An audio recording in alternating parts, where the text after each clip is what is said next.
ಗೋಪಾಲ್ ಗೌಡ್ರನ್ನ ನಾನೇನು ಹತ್ತಿರದಿಂದ ಹೋಗಿ ನೋಡಿರಲಿಲ್ಲ. ಅವರು ಫ್ರೀಡಮ್ ಮೂಮೆಂಟಲ್ಲಿ ಭಾಳ ಚಿಕ್ಕ ವಯಸ್ಸಿಗೆ ಪಾರ್ಟಿಸಿಪೇಟ್ ಮಾಡ್ತಾರೆ, ಜೈಲಿಗೆ ಹೋಗ್ತಾರೆ. ಫಸ್ಟ್ ಟೈಮ್ ಕರ್ನಾಟಕದ ಇತಿಹಾಸದಲ್ಲಿ ವಿಧಾನಸೌಧದ ಬ್ಯಾಂಕ್ವೆಟ್ ಹಾಲಲ್ಲಿ ಒಂದು ರಿಸೆಪ್ಷನ್ ಆಗಿದ್ದು, ವೆಡ್ಡಿಂಗ್ ರಿಸೆಪ್ಷನ್ ಆಗಿತ್ತು. ಬಹುಶಃ ಅದೇ ಲಾಸ್ಟ್ ಟೈಮ್ ಕೂಡ ಮತ್ತಿನ್ಯಾರ್ದು ವೆಡ್ಡಿಂಗ್ ರಿಸೆಪ್ಷನ್ ಆಗಿಲ್ಲ. ಆ ಕಮನ್ ಪಾರ್ಕ್ನ ಮೂಲೆ ಒಳಗೆ ಯಾವಾಗಲೂ ಯಾರು ನೋಡಿದ್ರು ಅಲ್ಲಿ ಬಂದು ಪ್ರತಿಭಟನೆ ಮಾಡ್ತಾಯಿದ್ರು. ಸರ್ಕಾರದ ವಿರುದ್ಧ ಏನಾದರೂ ಹೇಳೋದಿದ್ರೆ ಆ ಜಾಗ, ಅದಕ್ಕೆ ವಾಟಾಳ್ ಅವ್ರ ಪಾಪ ಭಾಳ ಆಸಕ್ತಿ ವಹಿಸ್ತಾರೆ. ಅದಕ್ಕೆ ಗೋಪಾಲ್ ಗೌಡ್ರ ಹೆಸರಿಡಬೇಕು, ಇಡೀ ಜೀವನ ಎಲ್ಲ ಹೋರಾಟವೇ ತಾನೆ, ಪ್ರತಿಭಟನೆ ಮಾಡ್ತಾಯಿದ್ರು. ಅದಕ್ಕೆ ಗೋಪಾಲ್ ಗೌಡ್ರ ಚೌಕ ಅಂತ ಹೇಳ್ತಾರೆ. ಮನೆಯಿಂದ ಊಟ ಬಂದರೂ ಕೂಡ ಅದನ್ನು ಮಾಡದೆ ತಲೆ ಮೇಲೆ ಕೈ ಇಟ್ಕೊಂಡು ಗೌಡ್ರು ಇವತ್ತು ಈಗ ಅದು ಬಿಟ್ರಲ್ಲ ಅನ್ನೋದು ಅವ್ರದ್ದೆಷ್ಟು ಸೂಕ್ಷ್ಮತೆ. ಈಗ ಎಲ್ಲಿಗೆ ಬಂದಿದ್ದೇವೆ? ಎಲ್ಲ ಪಾರ್ಟಿಯವರು, ಎಲ್ಲ ಮುಖಂಡರು ದಯಮಾಡಿ ಒಂದ್ಸಲ ನಿಮ್ಮ ಮುಖ ಕನ್ನಡಿಯಲ್ಲಿ ನೋಡ್ಕೊಳ್ಳಿ, ನಿಮ್ಮ ಕೈನ ಎದೆ ಮೇಲೆ ಇಟ್ಕೊಳ್ಳಿ. ಇದು ಶಾಂತವೇರಿ ಗೋಪಾಲ್ ಗೌಡರು, ನಿಜಲಿಂಗಪ್ಪನವರು ಬದುಕಿದ್ದ ಭೂಮಿನ, ಅವರಿದ್ದ ಅಸೆಂಬ್ಲಿನ, ಅವರಿದ್ದ ಸಾರ್ವಜನಿಕ ಜೀವನನ ನಾವು ಏನಾಗಿದ್ದೀವಿ ಅಂತ ನಿಮಗೆ ನೀವು ಪ್ರಶ್ನೆ ಮಾಡಿ. ನಮಸ್ಕಾರ ವಾರ್ತಾಭಾರತೀಯ ವೀಕ್ಷಕರಿಗೆ ಕರ್ನಾಟಕದ ರಾಜಕೀಯ ಚರಿತ್ರೆ ಭಾಗ 1ಕ್ಕೆ ಸ್ವಾಗತ. ನಾನು ಧರಣೀಶ್ ಪುಕ್ಕನಕೆರೆ. ಇವತ್ತು ಶಾಂತವೇರಿ ಗೋಪಾಲಗೌಡರ ರಾಜಕಾರಣ ಹೇಗಿತ್ತು ಅನ್ನೋದ್ರ ಬಗ್ಗೆ ಮಾತಾಡಲಿಕ್ಕೆ ನಮ್ಮ ಜೊತೆಗೆ ಹಿರಿಯ ಕಾಂಗ್ರೆಸ್ ನಾಯಕರು ಮುತ್ಸದಿ ರಮೇಶ್ ಕುಮಾರ್ ಅವರಿದ್ದಾರೆ. ಸರ್, ಕಾರ್ಯಕ್ರಮಕ್ಕೆ ಸ್ವಾಗತ. Thank you. ಇದರಲ್ಲಿ ನಾನು ಹೆಚ್ಚು ಹೇಳೋದೇನಿಲ್ಲ, ನೀವೇ ಶಾಂತವೇರಿ ಗೋಪಾಲಗೌಡರ ಕಾಲದ ರಾಜಕಾರಣ ಹೇಗಿತ್ತು, ಗೋಪಾಲಗೌಡರ ರಾಜಕೀಯ ನಡೆಗಳು ಹೇಗಿದ್ವು ಅನ್ನೋದನ್ನು ವಿವರಿಸಿ ಸರ್. ಗೋಪಾಲ್ ಗೌಡ್ರನ್ನ ನಾನೇನು ಹತ್ತಿರದಿಂದ ಹೋಗಿ ನೋಡಿರಲಿಲ್ಲ. ನಾವೆಂದೂ ಸಮಾಜವಾದಿ ಪಕ್ಷದಲ್ಲೂ ಇರಲಿಲ್ಲ. ಅಂದರೆ ಶಾಲಾ ಕಾಲೇಜಲ್ಲಿ ಓದೋ ದಿನಗಳಿಂದ ಆತ ಒಬ್ಬ ಮಹಾನ್ ಭಾವ, ಬೇರೆಯವರಂತ ಅಲ್ಲ, ಅವರಲ್ಲಿ ಕೆಲವು ವೈಶಿಷ್ಟ್ಯಗಳಿದ್ವು ಅಂತಕ್ಕಂಥ ಒಂದು ವಾತಾವರಣ ಇಡೀ ರಾಜ್ಯದಲ್ಲಿತ್ತು. ನಾನು ಆವಾಗ ಸಹಜವಾಗಿ ಯುವಕ, ಚಿಕ್ಕ ವಯಸ್ಸು, 20ರೊಳಗೆ. ಅವ್ರದ್ದು ಹಿಸ್ಟ್ರಿ ನಾನು ನೋಡಿರೋದು, ಓದಿರೋದು. ನಾನು ಅದನ್ನೆಲ್ಲ ನಾನು ಸಾಕ್ಷಿ ಇದ್ದೆ ಅಂತ ಹೇಳಕ್ಕೆ ಬರ್ದಿಲ್ಲ, ತಪ್ಪಾಗುತ್ತೆ, ಅಪಚಾರ ಆಗುತ್ತೆ. ಯಾಕಂದರೆ ಭಾಳ ಜನ ವ್ಯೂ ಮಾಡ್ತಾರೆ. 52ರಲ್ಲಿ ಚುನಾವಣೆ ಗೆಲ್ತಾರೆ, 57ರಲ್ಲಿ ಸೋಲ್ತಾರೆ, 62 ಮತ್ತು 67ರಲ್ಲಿ ಗೆಲ್ತಾರೆ. ಅವರು ಫ್ರೀಡಮ್ ಮೂಮೆಂಟಲ್ಲಿ ಭಾಳ ಚಿಕ್ಕ ವಯಸ್ಸಿಗೆ ಪಾರ್ಟಿಸಿಪೇಟ್ ಮಾಡ್ತಾರೆ, ಜೈಲಿಗೆ ಹೋಗ್ತಾರೆ. ಇವರಿಗೆ ಆಶ್ರಯ ಇವರ ಅಣ್ಣ ಶೇಷಪ್ಪ ಅಂತ ಇರಬೇಕು ಅವ್ರ ಹೆಸರು. ಅವರು ರೆವಿನ್ಯೂ ಇನ್ಸ್ಪೆಕ್ಟ್ರಾಗೇನೋ ಕೆಲಸ ಮಾಡ್ತಾರೆ. ತಂದೆ ಒಬ್ಬ ಪೋಸ್ಟ್ ಮಾಸ್ಟರ್ ಅಥವಾ ಪೋಸ್ಟ್ ಮ್ಯಾನ್. ಆರ್ಥಿಕವಾಗಿ ಏನು ದೊಡ್ಡ ಅನುಕೂಲ ಇರೋರಲ್ಲ. ಗೇಣಿದಾರರ ಪರವಾಗಿ ಇವ್ರದ್ದು ಬಹಳ ದೊಡ್ಡ ಹೋರಾಟ. ಆ ಭಾಗದಲ್ಲಿ, ಮಲೆನಾಡು ಭಾಗದಲ್ಲಿ, ವಿಶೇಷವಾಗಿ ಸಾಗರ, ಸೊರಬ, ಹೊಸನಗರ, ಶಿವಮೊಗ್ಗ, ಸ್ವಲ್ಪ ಮಟ್ಟಿಗೆ ಉತ್ತರ ಕನ್ನಡ ಜಿಲ್ಲೆ ಒಳಗೂ ಕೂಡ ಭೂಮಾಲೀಕರ ಹಂಗಿನಲ್ಲಿ ಬದುಕ್ತಾ ಇದ್ದಂತಹ ಗೇಣಿದಾರರ ಪರ ಹೋರಾಟ. ಲೋಹಿಯಾ ಅವ್ರ ವಿಚಾರವಾದಕ್ಕೆ ಆಕರ್ಷಿತರಾಗ್ತಾರೆ. ಅವರೆಲ್ಲ ಸಮಕಾಲೀಕರು, ಲೋಹಿಯಾ ಅವರು, ಗೋಪಾಲ್ ಗೌಡರು ಎಲ್ಲ. ಆ ಭಾಗದಲ್ಲಿ ಕಾಂಗ್ರೆಸ್ಗೆ ಒಂದು ಪ್ರತ್ಯಾಮ್ನಾಯ ಪಕ್ಷವಾಗಿ ಅದು ಸಂಘಟನೆ ಮಾಡಿಬಿಡ್ತಾರೆ. ವೈಯಕ್ತಿಕ ಜೀವನ ಅದ್ಭುತವಾದಂಥ ಸರಳತೆ, ಪ್ರಾಮಾಣಿಕತೆ. ಕನ್ನಡಿ ಹಿಡಿದು ನೋಡಿದಂತೆ ಅಪ್ರಾಮಾಣಿಕತೆ. ಯಾರು ಏನು ವಿರೋಧಿಗಳು ಕೂಡ ಏನೂ ಮಾತಾಡೋಕ್ಕಾಗಲ್ಲ, ಪಿಸುಗುಟ್ಟಕ್ಕೂ ಕೂಡ ಆಗೋದಿಲ್ಲ. ಆ ಥರದ್ದು ಒಂದು ಅವರು ವಿವಾಹ ಆಗಿರೋದಿಲ್ಲ ಭಾಳ ದಿವಸ, ಲೇಟ್ ಮ್ಯಾರೇಜು. ಆ ಮಹಾತಾಯಿ she was in education department as a teacher, ಆಮೇಲೆ ಹೆಡ್ ಮೇಡಮ್ ಆಗ್ತಾರೆ. ಫಸ್ಟ್ ಟೈಮ್ ಕರ್ನಾಟಕದ ಇತಿಹಾಸದಲ್ಲಿ ವಿಧಾನಸೌಧದ ಬ್ಯಾಂಕ್ವೆಟ್ ಹಾಲಲ್ಲಿ ಒಂದು ರಿಸೆಪ್ಷನ್ ಆಗಿದ್ದು, ವೆಡ್ಡಿಂಗ್ ರಿಸೆಪ್ಷನ್ ಆಗಿತ್ತು. ಆ ಮದುವೆ ಟೈಮಲ್ಲೂ ಕೂಡ ನಾನು ಓದಿರೋದು ನಟರಾಜ್ ಅವರು ಬೇರೆ ಕೆಲವರು ಫ್ರೆಂಡ್ಸ್ ಎಲ್ಲ ಬರೆದಿರ್ತಾರೆ, ಹುಳಿಯಾರ್ ಅವರೆಲ್ಲ ಬರೆದಿರೋದು ಓದಿದ್ದೀನಿ. ಬಹುಶಃ ಅದೇ ಲಾಸ್ಟ್ ಟೈಮ್ ಕೂಡ ಮತ್ತಿನ್ಯಾರ್ದು ಇಲ್ಲ.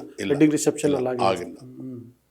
ಅದು ಯಾವ ಕಾರಣಕ್ಕೋಸ್ಕರ ಅಲ್ಲಿ ಅವರು ಅವ್ರಂಥ ವ್ಯಕ್ತಿತ್ವ ಸರ್ಕಾರವೇ ಹೇಳುತ್ತೆ ಇಲ್ಲಿ ಮಾಡಬೇಕು ಅವ್ರಿಗೊಂದು ಓಕೆ ಲೇಟ್ ಮ್ಯಾರೇಜ್ ಅವರು. ಹ್ಞೂ ಸರಿ, ಹೆಂಡತಿ ಹತ್ರ ಹೇಳ್ತಾರೆ ನನಗೆ ಯಾವ ಉದ್ಯೋಗ ಇಲ್ಲ, ಆಸ್ತಿ ಪಾಸ್ತಿ ಇಲ್ಲ. ಆವಾಗೇನು XMLAಸ್ಗೆ ಪೆನ್ಷನ್ ಕೊಡೋ ಸ್ಕೀಮು ಇರಲಿಲ್ಲ. ಯಾಕೆ ಎಲ್ಲದಕ್ಕೂ ಒಪ್ಪಿ ಇವರನ್ನು ವಿವಾಹ ಮಾಡಿಕೊಳ್ತಾರೆ. ಅವರೇನು ಅಪೋಸಿಷನ್ ಲೀಡರ್ ಆಗಿರಲಿಲ್ಲ. ಆದರೆ ಅಸೆಂಬ್ಲಿ ಅವ್ರು ಎದ್ದು ನಿಂತರೆ ಎಲ್ಲರೂ ಕೂತ್ಕೋಬೇಕು. ಮುಖ್ಯಮಂತ್ರಿ ಆದಿಯಾಗಿ ಹೌದು, ಅವ್ರು ಮಾತಾಡಿದ್ರೆ ಇಡೀ ಅಸೆಂಬ್ಲಿ ಕಿವಿಗೊಟ್ಟು ಕೇಳಬೇಕು. ಅವ್ರು ಸಿಟ್ಟಾದರೆ ಇಡೀ ಅಸೆಂಬ್ಲಿ ಕೈಕಟ್ಟಿ ಬೆಚ್ಚಿ ಕೂತ್ಕೋಬೇಕು. ಜಸ್ಟ್ ಮೆಂಬರ್ ಅಂದರೆ ಈ ಪ್ರಾತಿನಿಧ್ಯಕ್ಕೆ ಜನ ಆಯ್ಕೆ ಮಾಡಿ ಕಳಿಸ್ತಕ್ಕಂಥ ಪ್ರತಿನಿಧಿ, ಆ ಪ್ರಾತಿನಿಧ್ಯಕ್ಕೆ ಅದು ಎಷ್ಟೊಂದು ಅಗಾಧವಾದ ಶಕ್ತಿ ಇದೆ ಅಂದರೆ ಆಟಮ್ಗಿದ್ದಂಗೆ. ಅವರು ಈ ಸಂಸದೀಯ ಪ್ರಜಾಪ್ರಭುತ್ವದ ಲೋಕಕ್ಕೆ ಅದನ್ನು ನಮಗೆ ಉದಾಹರಣೆಯಾಗಿ ನಿಂತು ಹೋಗಿದ್ದಾರೆ. ಸದ್ವಿನಿಯೋಗ ಮಾಡಿದರೆ ಸಾರ್ವಜನಿಕ ಜೀವನದಲ್ಲಿ ಜನ ನಿಮಗೆ ಕೊಟ್ಟ ಪ್ರಾತಿನಿಧಿಕ ಅಧಿಕಾರವನ್ನು, ಜವಾಬ್ದಾರಿಯನ್ನು, ಅಧಿಕಾರ ಅಂತ ಹೇಳಿದ್ರೆ ಜವಾಬ್ದಾರಿಯನ್ನು ಎಷ್ಟು ಪರಿಣಾಮಕಾರಿಯಾಗಿ ಕೆಲಸ ಮಾಡ್ಬೋದು ಅನ್ನೋದಕ್ಕೆ ಅವರು ಎಕ್ಸಾಂಪಲ್. ಸ್ವಲ್ಪ ಬ್ಲಡ್ ಪ್ರೆಷರ್ ಇರುತ್ತೆ ಅವ್ರಿಗೆ, ಆ ಮೈಕೆ ಮುರಿದಾಕ್ಬಿಡ್ತಾರೆ. 67ರಲ್ಲಿ ಚುನಾಯಿತರಾಗಿ ಬರ್ತಾರೆ, ಆರೋಗ್ಯ ಅಷ್ಟು ಚೆನ್ನಾಗಿರೋದಿಲ್ಲ. 70ರಲ್ಲಿ ಲೋಕಸಭೆಗೆ ಚುನಾವಣೆ ಆಗಿ ವೀರೇಂದ್ರ ಪಾಟೀಲ್ರ ಸರ್ಕಾರ ಕುಸಿದೋಗುತ್ತೆ. ಅವ್ರ ಜೊತೆಗಿದ್ದ ಶಾಸಕರೆಲ್ಲ ರಾತ್ರೋರಾತ್ರಿ ಇನ್ನೊಂದು ಕಡೆಗೆ ಹೋಗ್ತಾರೆ. ಆವಾಗ ರಾಷ್ಟ್ರಪತಿ ಆಡಳಿತ ಹೇರುವ ಮೊದಲು ವೀರೇಂದ್ರ ಪಾಟೀಲ್ ರಾದಿಯಾಗಿ ನಿಜಲಿಂಗಪ್ಪನವ್ರು ಎಲ್ಲರೂ ಸೇರಿಕೊಂಡು ಬೇರೆ ಸಣ್ಣ ಸಣ್ಣ ಪಕ್ಷಗಳೇನಿದ್ವು, ವಾಟಾಳ್ ಅವರು ವಿಶೇಷವಾಗಿ ಆಸಕ್ತಿ ವಹಿಸ್ತಾರೆ. ಗೋಪಾಲ್ ಗೌಡರನ್ನ ಮುಖ್ಯಮಂತ್ರಿ ಮಾಡಬೇಕು ಅಂತ ಒಂದು ಪ್ರಯತ್ನ ಮಾಡ್ತಾರೆ. ನಿರ್ವಿವಾದಿತ ವ್ಯಕ್ತಿ ಅಂತ. ನಿರ್ವಿವಾದಿತ ವ್ಯಕ್ತಿ, ಗೌರವಯುತವಾದಂಥ ಮನುಷ್ಯ. ಮತ್ತು ಯಾರು ಏನು ಮಾತಾಡೋಕ್ಕೆ ಬರೋದಿಲ್ಲ. ದುಡ್ಡು ಕೊಟ್ಟರು, ಕಾಸು ಕೊಟ್ಟರು, ಜಾತಿ ಪಾತಿ ಏನು ಹೇಳೋಕ್ಕೆ ಬರೋದಿಲ್ಲ. ಬಟ್ ಆ ಪ್ರಯೋಗ ಸಫಲ ಆಗಲಿಲ್ಲ. ನಂತರ ಅವರು ಹಾಸಿಗೆ ಹಿಡಿದುಬಿಟ್ರು. 72ರ ಚುನಾವಣೆಗೆ ಅವರು ನಿಲ್ಲಕ್ಕಾಗಲಿಲ್ಲ. 1 ವರ್ಷ ರಾಷ್ಟ್ರಪತಿ ಆಡಳಿತ, ಆಮೇಲೆ ಚುನಾವಣೆ. ಅವರು ವಿಕ್ಟೋರಿಯಾ ಹಾಸ್ಪಿಟ್ಲಲ್ಲಿ ಚಿಕಿತ್ಸೆ ಪಡ್ಕೊಳ್ತಾ ಇರ್ತಾರೆ. ಕೊಣಂದೂರು ಲಿಂಗಪ್ಪನವರು ಭಾಳ ಸಣ್ಣ ಜನಸಂಖ್ಯೆ ಇರ್ತಕ್ಕಂಥ ಸಮಾಜ, ಐ ಥಿಂಕ್ ಬೋಯ ಸಮಾಜ ಅಂತಲೇ ಏನೋ ಕರೀತಾರೆ. ಭಾಳ ದೊಡ್ಡ ಮನುಷ್ಯ. ಅವರನ್ನು ಗೋಪಾಲ್ ಗೌಡರ ಪ್ರತಿನಿಧಿ ಅಂತ ಮಾಡ್ತಾರೆ. ಗೋಪಾಲ್ ಗೌಡರು ಬಳಸ್ತಾ ಇದ್ದಂಥ ಮಫ್ಲರು ಗೌಡ್ರ ಮಫ್ಲರು ಅಂತ ತೋರಿಸ್ಕೊಂಡು ಚುನಾವಣೆ ಗೆಲ್ತಾರೆ ಅವರು. 72ರ ಚುನಾವಣೆ. ಸ್ವತಃ ತಾನು ಹೋರಾಟಗಾರ, ಸಾಕಷ್ಟು ಅಧ್ಯಯನ ಮಾಡಿದ್ದಾರೆ. ಹೋದ ವರ್ಷ ಏನೋ ಅವರಿಗೆ ದೇವರಾಜ ಅರಸು ಪ್ರಶಸ್ತಿನೂ ಕೂಡ ಕೊಟ್ಟರು. Was A correct representative of Gopal Gowda and his values. ನಂತರ ಅವ್ರು ತೀರ್ಕೊಳ್ತಾರೆ. ಅಷ್ಟೊತ್ತಿಗೆ ಅರಸು ಅವರು ಚೀಫ್ ಮಿನಿಸ್ಟರ್ ಆಗಿರ್ತಾರೆ. ಅರಸು ಮತ್ತು ಶಾಂತವೇರಿ ಗೋಪಾಲ್ ಗೌಡರ ನಡುವೆ ಏನಾದರೂ ಅಂತ ಹೆಚ್ಚು ಸಂಬಂಧಗಳೇನಿರಲಿಲ್ಲ. ಅರಸು ಅವರು ಏನು ಅಂಥ ಮುಖ್ಯವಾದಂತಹ ಸ್ಥಾನದಲ್ಲಿ ಏನಿರಲಿಲ್ಲ. ಆಗ ಅವರು ಸಚಿವ ಸಂಪುಟದಲ್ಲಿದ್ದರು ಮತ್ತು ಸದಸ್ಯರಾಗಿದ್ದರು. ಇವರು ಈ ಕಡೆಗೆ ಇರ್ತಿದ್ರು. ನಮಗೆ ಅವರಿಬ್ಬರ ಸಂಬಂಧ ಹೇಗಿತ್ತು ಗೊತ್ತಿಲ್ಲ. ಗೊತ್ತಿರಲಾರ್ದೆಲ್ಲ ಹೇಳಿದ್ರೆ ಸ್ವಲ್ಪ ಅತಿಪ್ರಸಂಗತನ ಆಗುತ್ತೆ, ಗೌರವ ಕಡಿಮೆ ಅದು. ಬಟ್ ಅರಸೂರಿಗೆ ಅವ್ರ ಬಗ್ಗೆ ಬಹಳ ಗೌರವ ಇತ್ತು ಅಂತಕ್ಕಂಥದ್ದು ಅವರ ನಿಧನ ನಂತರ ಗೊತ್ತಾಯ್ತು ನಮಗೆ. ಅರಸೂರು ಅಸೆಂಬ್ಲಿಯಲ್ಲಿ ಅವರಿಗೆ ಶ್ರದ್ಧಾಂಜಲಿ ಅರ್ಪಿಸೋ ಮಾತಾಡಿದ್ದು, ನಡೆಸ್ಕೊಂಡಿದ್ದು. ಅಲ್ಲಿ ಆ ಕಬ್ಬನ್ ಪಾರ್ಕ್ನ ಮೂಲೆ ಒಳಗೆ ಯಾವಾಗಲೂ ಯಾರು ನೋಡಿದ್ರು ಅಲ್ಲಿ ಬಂದು ಪ್ರತಿಭಟನೆ ಮಾಡ್ತಾಯಿದ್ರು. ಸರ್ಕಾರದ ವಿರುದ್ಧ ಏನಾದರೂ ಹೇಳೋದಿದ್ರೆ ಆ ಜಾಗ. ಅದಕ್ಕೆ ವಾಟಾಳ್ ಅವ್ರ ಪಾಪ ಭಾಳ ಆಸಕ್ತಿ ವಹಿಸ್ತಾರೆ. ಅದಕ್ಕೆ ಗೋಪಾಲ್ ಗೌಡರ ಹೆಸರಿಡಬೇಕು. ಇಡೀ ಜೀವನ ಎಲ್ಲ ಹೋರಾಟವೇ ತಾನೆ, ಪ್ರತಿಭಟನೆ ಮಾಡ್ತಾಯಿದ್ರಲ್ವ. ಅದಕ್ಕೆ ಗೋಪಾಲ್ ಗೌಡರ ಚೌಕ ಅಂತ ಹೇಳ್ತಾರೆ. ಆಯಿತು, ಎಲೆಕ್ಷನ್ ಆಯಿತು, ಲಿಂಗಪ್ಪನವ್ರು ಗೆದ್ದು ಬಂದರು, ಎಲ್ಲ ಆಯಿತು. ಹಿಂದಕ್ಕೆ ವಾಪಸ್ ಹೋದಾಗ ನಾನು ಪುಸ್ತಕದಲ್ಲಿ ಓದಿರೋದು, ನನಗೆ ಗೊತ್ತಿಲ್ಲ. ಗೋಪಾಲ್ ಗೌಡ್ರಿಗೆ ಒಂದು ಸಂಬಂಧ ನೋಡಬೇಕು, ಓಕೆ, ಮದುವೆ ಮಾಡಿಸ್ಬೇಕು ಅಂತ ಕಡಿದಾಳ್ ಮಂಜಪ್ಪನವ್ರಿಗೆ. ಕಡಿದಾಳ್ ಮಂಜಪ್ಪನವರು ಅದೇ ಭಾಗದವರೇ. ಕರ್ನಾಟಕದ ಸಾರ್ವಜನಿಕ ಜೀವನದಲ್ಲಿ ಅದೊಂದು ವಜ್ರ. ಕಡಿದಾಳ್ ಮಂಜಪ್ಪನವರು ಅಂದರೆ ಆ ಥರದ ಪ್ರಾಮಾಣಿಕತೆ ಯಾರ್ಯಾರಿಗೂ ಸಾಧ್ಯವಿಲ್ಲ. ರೆವಿನ್ಯೂ ಮಿನಿಸ್ಟರ್ ಆಗಿರ್ತಾರೆ, ಸ್ವಲ್ಪ ಕಾಲ ಚೀಫ್ ಮಿನಿಸ್ಟರ್ ಆಗಿರ್ತಾರೆ. ಅದೆಲ್ಲ ಆದಮೇಲೆ ಬಂದು ಹೈಕೋರ್ಟಲ್ಲಿ ಪ್ರಾಕ್ಟೀಸ್ ಮಾಡ್ಕೊಂಡು ಜೀವನ ಕಳೀತಾರೆ. ಇವ್ರ ಮೇಲೆ ಭಾಳ ಗೌರವ, ಅವ್ರಿಗೆ ಪ್ರೀತಿ, ವಿಶ್ವಾಸ. ಅಲ್ಲಿ ಒಂದು ಸಂಬಂಧ ನೋಡ್ತಾರೆ ತಿತ್ತಳ್ಳಿಯಲ್ಲೇ. ಸ್ವಲ್ಪ ಅವರು ಅನುಕೂಲಸ್ಥರು, ತೋಟ ಗಿಟ ಇರೋರು. ಗೋಪಾಲ್ ಗೌಡ್ರಿಗೆ ಹೇಳ್ತಾರೆ, ಬಲವಂತ ಮಾಡಿ ಗೋಪಾಲ್ ಗೌಡ್ರನ್ನ ಕರ್ಕೊಂಡೋಗಿ ಸಂದರ್ಶನ ಆಗುತ್ತೆ. ಆಮೇಲೆ ಇವರು ಏನು ಹೇಳೋದಿಲ್ಲ ಗೋಪಾಲ್ ಗೌಡ್ರು, ಸ್ವಲ್ಪ ಟೈಮ್ ಕೊಡು ಮಂಜಣ್ಣ ಅಂತ ಹೇಳ್ತಾರೆ. ಸ್ನೇಹಿತರ ಹತ್ರ ಕೇಳ್ತಾರೆ, ಏನಪ್ಪ ಏನು ಹೇಳ್ತಾ ಇಲ್ಲ, ಏನಿತ್ತ ದಿಲೀಪ್ ಕುಮಾರ ಅಂತ ಹೇಳ್ತಾರೆ ಕಡಿದಾಳ್ ಮಂಜ. ಅದನ್ನು ಹೇಳಿದಾಗ ಗೋಪಾಲ್ ಗೌಡ್ರು ನಕ್ಕು ಬಿಡ್ತಾರೆ. ನಂತರ ಹೇಳ್ತಾರೆ ಮಂಜಪ್ಪನವ್ರಿಗೆ, ಅವ್ರ ಶ್ರೀಮಂತರು, ನನ್ನ ಸ್ಥಿತಿ ಹೀಗಿದೆ, ನಾನು ಅವ್ರನ್ನ ಅವಲಂಬಿಸ್ಬೇಕಾಗುತ್ತಲ್ವ ನಾಳೆ, ಅವರ ಆಶ್ರಯ ಬೇಕಾ ನನಗೆ, ನನ್ನ ಆಲೋಚನೆಗಳಿಗೆ, ನನ್ನ ಸಿದ್ಧಾಂತಗಳಿಗೆ ಸರಿ ಹೋಗುತ್ತೆ, ನೀವೇ ಹೇಳಿ ಮಂಜಪ್ಪನವ್ರೆ ಅಂತ ಹೇಳ್ತಾರೆ. ಒಂದು ಸೆಕೆಂಡ್ ಯೋಚನೆ ಮಾಡಬೇಕು ನಾವು. ಈಗ ಹುಡುಕಿ ಹುಡುಕಿ ಹುಡುಕಿ ಹುಡುಕಿ ಶ್ರೀಮಂತರು, ಆಗರ್ಭ ಶ್ರೀಮಂತರು, ಆ ಪಾರ್ಟಿಯವರು, ಈ ಪಾರ್ಟಿಯವರು, ಅಲ್ಲಿ ಇಲ್ಲಿ ಉಪಜಾತಿಗಳು ಎಲ್ಲ ಮರೆತು ಸಂಬಂಧಗಳು ಯಾಕೆ ಬಳಸ್ತಾರಂದರೆ, ಸಾರ್ವಜನಿಕ ಜೀವನ ವ್ಯಾಪಾರ ಆಗಿಬಿಟ್ಟಿದೆ. ಈಗ ಬಂಡವಾಳ ಹಾಕೋದು, ಬಂಡವಾಳ ತೆಗೆಯೋದು. ನೋಡಿ, ದೊಡ್ಡ ದೊಡ್ಡ ಕುಟುಂಬಗಳ ಸಂಬಂಧಗಳೆಲ್ಲ ನೋಡಿ ನೀವು. ಹೌದು. ಅಂದರೆ ಇವರ ನೈಜ ಸ್ಥಿತಿ ಏನಿತ್ತು ಅದನ್ನು ಮುಚ್ಚಿ ಹಾಕ್ಬಿಡ್ಬೇಕು ಸಮಾಜಕ್ಕೆ, ಅದಕ್ಕೆ ಗೊತ್ತಾಗಲೇಬಾರ್ದು. ಆದರೆ ಸತ್ಯವನ್ನು ಆಲಂಗಿಸ್ಕೊಂಡು ಸತ್ಯವಾಗಿ ಬದುಕ್ತೇನೆ, ಸತ್ಯ ಇದೆ ಅಂತ ಹೇಳೋಕ್ಕೆ ಎಷ್ಟು ಧೈರ್ಯ ಬೇಕಾಗುತ್ತೆ ಮನುಷ್ಯನಿಗೆ. ಆ ದೃಷ್ಟಿಯಿಂದ ಗೋಪಾಲ್ ಗೌಡರು ನಮಗೆಲ್ಲ ಇಲ್ಲ ಸರ್, ಇದೇ ಕಾರಣಕ್ಕೆ ಅಂದರೆ ಕರ್ನಾಟಕದ ರಾಜಕೀಯ ಚರಿತ್ರೆ ಅಂತೇಳಿ ಈ ಥರದ ಅಪರೂಪದ ವಿಷಯಗಳನ್ನು ಮುಂದಿನ ಭಾಳ ಜನ ಇದ್ದಾರೆ ಇನ್ನೂ. ಅಲ್ಲಲ್ಲ, ಮುಂದಿನ ತಲೆಮಾರಿಗೆ ದಾಟಿಸ್ಬೇಕು ಅನ್ನೋದೇ ವಾರ್ತಾ ಭಾರತೀಯ ಉದ್ದೇಶ. ಅದಕ್ಕೆ ನಾನು ನಿಮಗೆ ನನಗೆ ತಿಳಿದ ಮಟ್ಟಿಗೆ ನಾನು ಏನು ಓದ್ಕೊಂಡಿರ್ತೇನೆ, ಏನು ನೋಡಿರ್ತೇನೆ, ಏನು ತಿಳ್ಕೊಂಡಿರ್ತೇನೆ, ಸತ್ಯಕ್ಕೆ ಅಪಚಾರ ಮಾಡದಂತೆ, ಉತ್ಪ್ರೇಕ್ಷೆಗಳಿಲ್ಲದೆ, ಆಧಾರಗಳಿಲ್ಲದೆ ನಾನೇನು ಹೇಳೋದಿಲ್ಲ. ಎಷ್ಟು ಸಾಧ್ಯ ಆದರೆ ಅಷ್ಟು ನಿಮ್ಮ ಜೊತೆಗೆ ಸಹಕರಿಸೋಕ್ಕೆ ಥ್ಯಾಂಕ್ ಯು, ನಾನು ಯಾವಾಗಲೂ ಸಿದ್ಧ ಇರ್ತೇನೆ. ನಂತರದ ದಿನಗಳಲ್ಲಿ ಕಡಿದಾಳ್ ಮಂಜಪ್ಪನವರು ರೆವಿನ್ಯೂ ಮಿನಿಸ್ಟರ್ ಆಗಿ ಗೋಪಾಲ್ ಗೌಡರಿಗೆ ನನಗೊಂದು 3 ಎಕರೆನೂ 4 ಎಕರೆ ಜಮೀನು ಮಂಜೂರು ಮಾಡ್ತೇನೆ ಅಂತಾರೆ. ಗೋಪಾಲ್ ಗೌಡರು, ಜಮೀನೇನೋ ಮಂಜೂರು ಮಾಡ್ತೀಯಪ್ಪ ನೀನು, ನಾನು ಈ ಗಲಾಟೆಗಳಲ್ಲಿ ನಾನು ಉಳುಮೆ ಮಾಡ್ತೇನೆ, ಉಳುಮೆ ಮಾಡೋನು ಭೂಮಿಯ ಒಡೆಯ ಆಗಬೇಕು ಅಂತ ಹೇಳಿ ಉಳುವವನೇ ಹೊಲದ ಒಡೆಯ ಆಗಬೇಕು ಅಂತ ನಾನು ಇಡೀ ಬದುಕೆಲ್ಲ ಹೋರಾಟ ಮಾಡಿ ನಾನು ನೀನು ನನಗೆ ಕೊಟ್ಟ ಭೂಮಿಯನ್ನು ಮತ್ತೆ ಗೇಣಿಗೆ ಕೊಟ್ಟರೆ ಹರ್ಕತೆ ದಾಸರು ದ್ವಾದಶಿ ದಿವಸ ಬದನೆಕಾಯಿ ತಿನ್ನಬಾರ್ದು ಅಂತ ಹೇಳ್ದಂಗೆ ಆಗುತ್ತೆ. ನಾನು ಹಾಗೆ ಮಾಡೋಕ್ಕೆ ಆಗೋದಿಲ್ಲ ಅಂತ ಹೇಳ್ತಾರೆ. ನಮ್ಮದಲ್ಲದ್ದು ಸಾರ್ವಜನಿಕ ಆಸ್ತಿ ಕಬಳಿಸೋದು ನಮಗೆ ಲಜ್ಜೆನೇ ಇಲ್ಲ. ಏನು ನಾನು ಯಾವುದು 100 ವರ್ಷದ್ದು ಹೇಳ್ತಾ ಇಲ್ಲ. ಹೌದು ಸರ್, 50 ಇಯರ್ಸ್ದು ಹಿಸ್ಟ್ರಿ.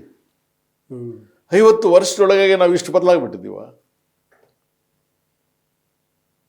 ಆ 57ರಲ್ಲಿ ಸೋತಾಗ ಇವ್ರಿಗೆ ಓಡಾಡೋಕ್ಕೆ ದುಡ್ಡಿರೋದಿಲ್ಲ. ಬೆಂಗಳೂರಿಗೆ ಬಂದರೆ ಪಾರ್ಟಿ ಆಫೀಸಲ್ಲಿ ಇದ್ದು ಬಿಡ್ತಾರೆ.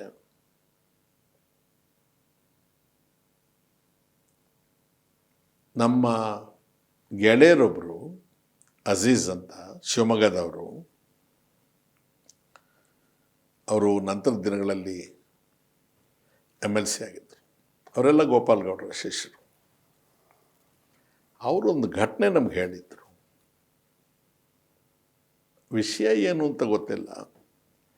ನಿಜಲಿಂಗಪ್ಪನವರು ಮುಖ್ಯಮಂತ್ರಿ ಆಗಿರ್ತಾರೆ, ತೀರಾ ಸಿಟ್ಟಿಗೆ ಎದ್ದು ಬಿಡ್ತಾರೆ ಗೋಪಾಲ್ ಗೌಡರು. ಅದು ಯಾಕೆ ಸಿಟ್ಟು ಅಂತ ಯಾರಿಗೂ ಗೊತ್ತಿರೋದಿಲ್ಲ, ಭಾಳ ಬೈದ್ಬಿಟ್ಟಿರ್ತಾರೆ. ಊಟಕ್ಕೆ ಅಸೆಂಬ್ಲಿ ಅಡ್ಜರ್ನ್ ಆಗುತ್ತೆ. ಈ ಮೇಲಿದ್ದ ಅಭಿಮಾನಿಗಳು ಅನುಚರರು ಕೆಳಗೆ ಬಂದಾಗ ಗೌಡ್ರಿಗೆ ಯಾಕೋ ಭಾಳ ಬೋದ್ಬಿಟ್ರಿ ನೀವು ಇವತ್ತು ನಿಜಲಿಂಗಪ್ಪನವ್ರಿಗೆ ಅಂತ. ಹೌದಲ್ವಾ, ಯಾಕೋ ನನಗೂ ಸ್ವಲ್ಪ ಸರಿ ಇಲ್ಲ ಅಂತ ಅನ್ನಿಸ್ತು ಅಂತ ಹೇಳ್ತಾರೆ ನಮ್ಮ ಶಿಷ್ಯರ ಹತ್ರ. ಊಟಕ್ಕೆ ಹೋಗೋ ಬದಲು ಸೀದಾ 3ನೇ ಮಾಡಿಗೆ ನಿಜಲಿಂಗಪ್ಪನವ್ರು ನೋಡಕ್ಕೆ ಹೊಟ್ಬಿಡ್ತಾರೆ. ಇವರು ಎಲ್ಲ ಹಿಂದೆನೇ ಇರ್ತಾರೆ, ದಂಡೆ. ಅಲ್ಲಿ ಗೋಪಾಲ್ ಗೌಡ್ರು ಬಂದರೆ ಯಾರು ಕೈ ಅಡ್ಡ ಇಡೋರು ಒಳಗಿದ್ದಾರೆ ಸಾಹೇಬ್ರು, ಅವೆಲ್ಲ ಏನು ಪ್ರಶ್ನೆ ಇಲ್ಲ. ಊಟ ಮನೆಯಿಂದ ಬಂದಿರುತ್ತೆ ನಿಜಲಿಂಗಪ್ಪನವ್ರಿಗೆ, ಊಟ ಮುಂದಿರುತ್ತೆ, ತಲೆ ಮೇಲೆ ಕೈ ಇಟ್ಕೊಂಡು ಹೀಗೆ ಕೂತಿರ್ತಾರೆ. ಬಿಕಾಸ್ ಆಫ್ ಈ ಘಟನೆ. ಗೋಪಾಲ್ ಗೌಡ್ರು ಹೋದ ತಕ್ಷಣ ಅವ್ರಿಗೆ ಆಶ್ಚರ್ಯ ಆಗುತ್ತೆ. ಸ್ವಾಮಿ ಯಾಕೋ ಇವತ್ತೊಂದು ಸ್ವಲ್ಪ ಜಾಸ್ತಿ ಆಯಿತು ಅಂತ ಅನಿಸುತ್ತೆ, ವೈಯಕ್ತಿಕ ಏನಿಲ್ಲ, ತಾವೇನು ಅಂದ್ಕೋಬೇಡಿ ಅಂದರೆ ಅವ್ರಿಗೆ ಪಾಪ ಕಣ್ಣಲ್ಲಿ ನೀರು ಬಂದ್ಬಿಡುತ್ತೆ. ಊಟ ಬಂದಿದೆ ಗೌಡ್ರೆ, ಯಾಕೆ ಗೌಡ್ರು ಇವತ್ತು ಹೀಗೆ ಮಾತಾಡ್ಬಿಟ್ರಲ್ಲ ಅಂದ್ಕೊಂಡು ಕೂತಿದ್ದೀನಿ ನಾನು. ಆಮೇಲೆ ಇಬ್ಬರು ಅಲ್ಲೇ ಊಟ ಮಾಡ್ತಾರೆ. ಯಾವತ್ತೂ ಒಂದೇ ಒಂದು ದಿವಸ ಗೋಪಾಲ್ ಗೌಡ್ರು ನಿಜಲಿಂಗಪ್ಪನವ್ರ ಹತ್ರ ಯಾವ ಸಣ್ಣ ವಿಷಯಕ್ಕೆ ಚೀಟಿ ಕೊಟ್ಟವರಲ್ಲ, ಯಾವ ಫಾಯ್ದೆ ಪಡ್ಕೊಂಡವರಲ್ಲ. ಸಂಸದೀಯ ಪ್ರಜಾಪ್ರಭುತ್ವ ವ್ಯವಸ್ಥೆಯಲ್ಲಿ ಪ್ರತಿಪಕ್ಷದ ಒಬ್ಬ ಸದಸ್ಯನಾಗಿ ಸರ್ಕಾರವನ್ನು ವಿಮರ್ಶೆ ಮಾಡುವಾಗ ಮನುಷ್ಯ ಸ್ವಭಾವ ಎಲ್ಲೋ ಒಂದು ಚೂರು ಸಹನೆ ತಪ್ಪೇನೋ, ಸ್ವಲ್ಪ ಅಮಾನವೀಯ ಆಯ್ತೇನೋ ಅಂತ ಅವ್ರ ಮನಸ್ಸಿಗೆ ಅನಿಸಿ ತಾವೇ ಸ್ವತಃ ಹೋಗಿ ಮಾತಾಡ್ತಾರಲ್ಲ, ಇವರೆಷ್ಟು ದೊಡ್ಡ ಮನುಷ್ಯರು. ಮನೆಯಿಂದ ಊಟ ಬಂದರೂ ಕೂಡ ಅದನ್ನು ಮಾಡದೆ ತಲೆ ಮೇಲೆ ಕೈ ಇಟ್ಕೊಂಡು ಗೌಡ್ರು ಇವತ್ತು ಈಗ ಅದ್ಬಿಟ್ರಲ್ಲ ಅನ್ನೋದು ಅವ್ರದ್ದೆಷ್ಟು ಸೂಕ್ಷ್ಮತೆ. ಈಗ ಎಲ್ಲಿಗೆ ಬಂದಿದ್ದೇವೆ? ನಾನು ಯಾರ ಹೆಸರು ಹೇಳೋದಿಲ್ಲ, ಎಲ್ಲ ಪಾರ್ಟಿಯವರು, ಎಲ್ಲ ಮುಖಂಡರು ದಯಮಾಡಿ ಒಂದು ಸಲ ನಿಮ್ಮ ಮುಖ ಕನ್ನಡಿಯಲ್ಲಿ ನೋಡ್ಕೊಳ್ಳಿ, ನಿಮ್ಮ ಕೈನ ಎದೆ ಮೇಲೆ ಇಟ್ಕೊಳ್ಳಿ. ಇದು ಶಾಂತವೇರಿ ಗೋಪಾಲ್ ಗೌಡರು ನಿಜಲಿಂಗಪ್ಪನವರು ಬದುಕಿದ್ದ ಭೂಮಿನ, ಅವರಿದ್ದ ಅಸೆಂಬ್ಲಿನ, ಅವರಿದ್ದ ಸಾರ್ವಜನಿಕ ಜೀವನನ ನಾವು ಏನಾಗಿದ್ದೀವಿ ಅಂತ ನಿಮಗೆ ನೀವು ಪ್ರಶ್ನೆ ಮಾಡ್ಕೊಳ್ಳಿ.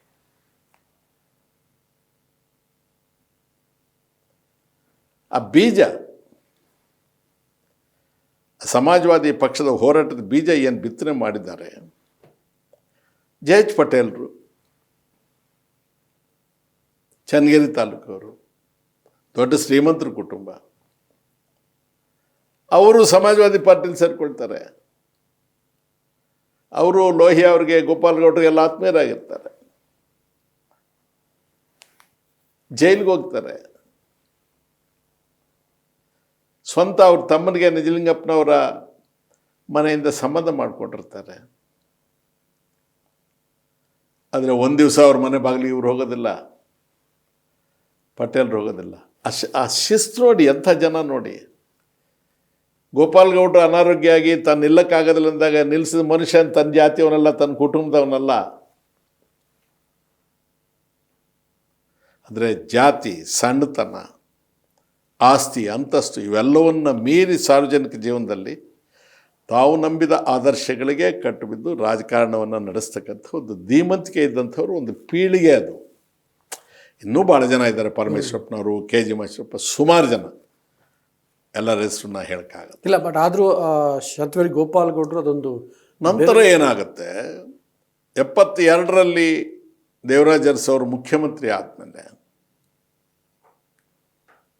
1 ವರ್ಷ ರಾಷ್ಟ್ರಪತಿ ಆಡಳಿತ ಇದ್ದಾಗ ಸತತವಾಗಿ ದೇವರಾಜ ಅರಸು ಅವರು ತಮ್ಮ ಎಲ್ಲ ಪ್ರವಾಸಗಳಲ್ಲಿ ರಾಜ್ಯಾದ್ಯಂತ ಭೂ ಸುಧಾರಣಾ ಶಾಸನದ ಬಗ್ಗೆ ಮಾತಾಡಿರ್ತಾರೆ. ತಾನು ಮುಖ್ಯಮಂತ್ರಿ ಆದಮೇಲೆ ಅದು ಪರೋಕ್ಷವಾಗಿ ಶಾಂತವೇರಿ ಗೋಪಾಲ್ ಗೌಡ್ರ ವಿಚಾರ ಇವರಿಬ್ಬರು ಏನು ಆತ್ಮೀಯರಾಗಿದ್ದಾರೆ ಅಂದರೆ ನನ್ನ ಹತ್ರ ಅದಕ್ಕೆ ಎವಿಡೆನ್ಸ್ ಇಲ್ಲ. ಇದಕ್ಕೆ ನಾವು ಹೇಳೋದು ಕೆಲವು ಸಲ ಟೆಲಿಪತಿಕ್ ಕಮ್ಯುನಿಕೇಶನ್. ಬಹುಶಃ ಗೋಪಾಲ್ ಗೌಡ್ರೆ ಬಂದು ಇವರಲ್ಲಿ ಉದಯಿಸಿರಬಹುದು. ಭೂ ಸುಧಾರಣಾ ಶಾಸನ ವಿಚಿತ್ರ ಅಂದರೆ ವರ್ಗ ಬೇರೆ ಜಾತಿ ಬೇರೆ. ಒಂದು ವರ್ಗದಲ್ಲಿ ಎಲ್ಲ ಜಾತಿಗಳವರು ಇರ್ತಾರೆ, ಹೌದು. ಆ ಜಾತಿಯಲ್ಲಿ ಜಾತಿಯವರು ಮಾತ್ರ ಇರ್ತಾರೆ. ಅದಕ್ಕೆ ಎಡಪಕ್ಷದ ಸಿದ್ಧಾಂತಗಳಲ್ಲಿ ವರ್ಗ ಹೋರಾಟಕ್ಕೆ ಹೆಚ್ಚು ಪ್ರಾಶಸ್ತ್ಯ ಕೊಡ್ತಾರೆ ಹೊರತು ಜಾತಿಯ ವಿಚಾರಗಳಿಗೆ ಅವರು ಪ್ರಾಧಾನ್ಯತೆ ಕೊಡೋದಿಲ್ಲ. ಅರಸೂರವರು ಈ ವರ್ಗದ ವಿಚಾರ, ಗೇಣಿದಾರರ ವರ್ಗದ ವಿಚಾರ ಹೇಳಿದಾಗ ಅದರಲ್ಲಿ ಎಲ್ಲ ಜಾತಿಗಳವರು ಇದ್ದರು. ಹೌದು. ಕಾಂಗ್ರೆಸ್ ಪಕ್ಷ ಏನು ಎಡಪಕ್ಷ ಅಲ್ಲ, ಇದೊಂದು ಮಧ್ಯಮ ವರ್ಗದ ಜನರಿಂದ ಕೊಟ್ಟಿರ್ತಕ್ಕಂಥ ಪಕ್ಷ. ಇಲ್ಲಿ ಜಮೀನ್ದಾರರು ಇದ್ದರು, ಗೇಣಿದಾರರು ಇದ್ದರು, ರೈತ ಕಾರ್ಮಿಕರು ಇದ್ದರು. ಒಂದು ಪ್ರಬಲವಾದಂಥ ಒಂದು ಗುಂಪು ಭೂ ಸುಧಾರಣಾ ಶಾಸನವನ್ನು ವಿರೋಧ ಮಾಡ್ತಕ್ಕಂಥವ್ರು ಕಾಂಗ್ರೆಸ್ಸಲ್ಲೇ ಇರ್ತಾರೆ, ಶಾಸಕಾಂಗ ಪಕ್ಷದಲ್ಲಿರ್ತಾರೆ.